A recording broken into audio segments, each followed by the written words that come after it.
Hello.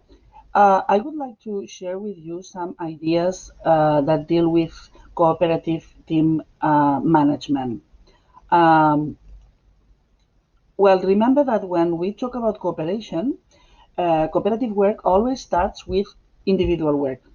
This individual work is then shared in the group, and the final task is something that comes from all the members in the group. A very good example is experts group, right? I have some piece of information, you have other pieces of information, etc. And then we share all the information, and with all the information from all the members of the group, we can finally do something, answer some questions, write a final text, whatever. Okay, so this is very important. Now, how can we avoid that one person does all the work and not the others?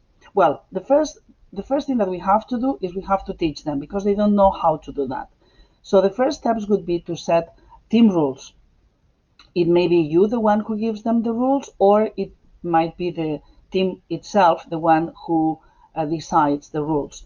It is always great to make them sign a contract, or if you prefer that all the class shares the same rules, then you can have like a poster in the class, right?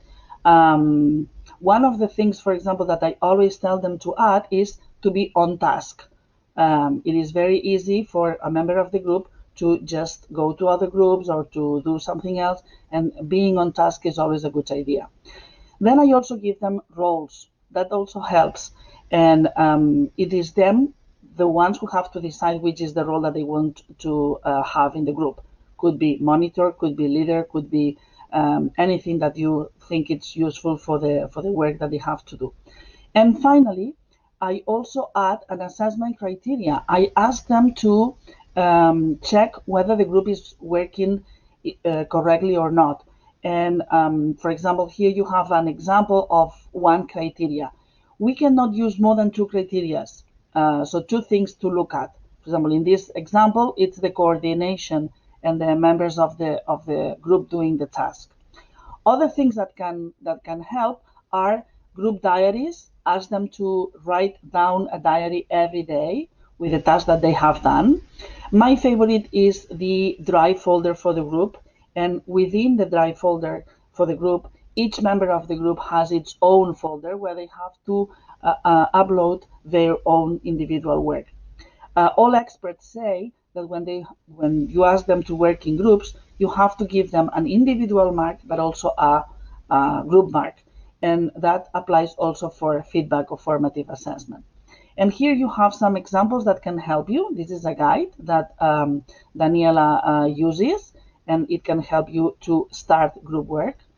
You also have here the diary I was talking about, with the organization of the ideas.